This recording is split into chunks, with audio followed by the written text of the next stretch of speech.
...1986, Ukraina. Txernobil zentralak istripu nuklearra izan zuen, historiako larriena. Hondamenak milaka gorpu eta milaka gaixo utzi zituen erradiazioak jota.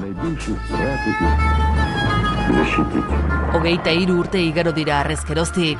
Jorge López argazkilari Sestaoarrak gertakari horiek gogora ekarri ditu, Hijos de Chernobyl argazki dokumentuarekin.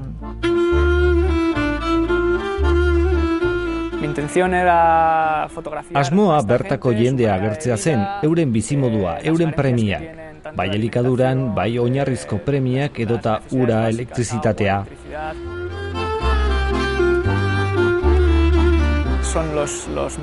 Batez ere semea alabak dira, adin txikikoak alegia, erradiazioaren arazoa pairatzen dutenak.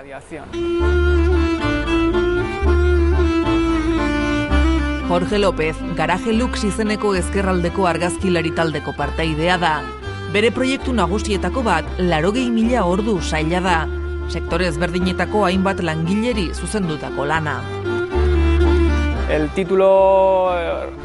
Pertsona horiek euren lanean zenbat ordu egingo dituzten, izenburua hori da.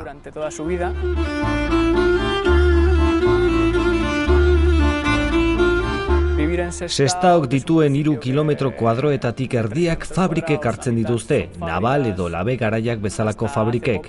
Ni Labe garaietako langile baten semea naiz, eta uste dut horrek izan duela eraginik niregan, artista eta argazkilari bezala. Txernobil inguruko proiektua egiteko Ukrainara joan zen 10 egunez.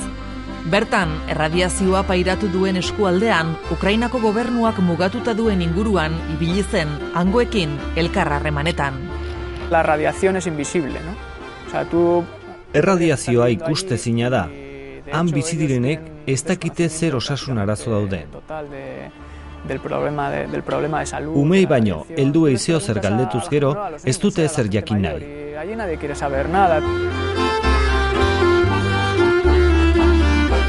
Hijos de Chernobyl proiektuak bertako paisaia eta biztanleak agertzen ditu.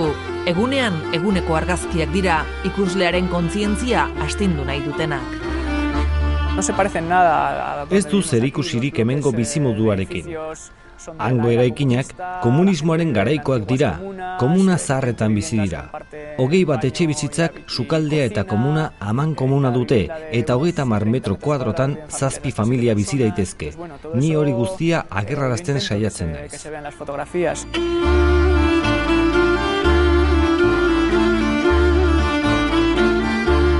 Hijos de Chernobyl, Gasteizko Bilasuso jauregian izango da ikusgai, periskopio argazkilaritza dokumentalaren jaialdiaren barruan. 4. urtez, Arabako hiriburua prentsa argazkilaritzarekin zerikusia duten 21 erakusketaren egoitza bilakatuko da. Eskaintza interesgarrietako bat, Isabel Muñoz artistaren eskutik dator. Maras, la cultura de la violencia, Salvadorren atxilotutako hainbat pertsonaren erretratua. Gasteizko kale eta erakusketa aretoetan, abenduaren 9 arte, ikusgai izango diren aukeretako batzuk dira. Periskopio 2009, prentsa argazkilaritzari begirada bat.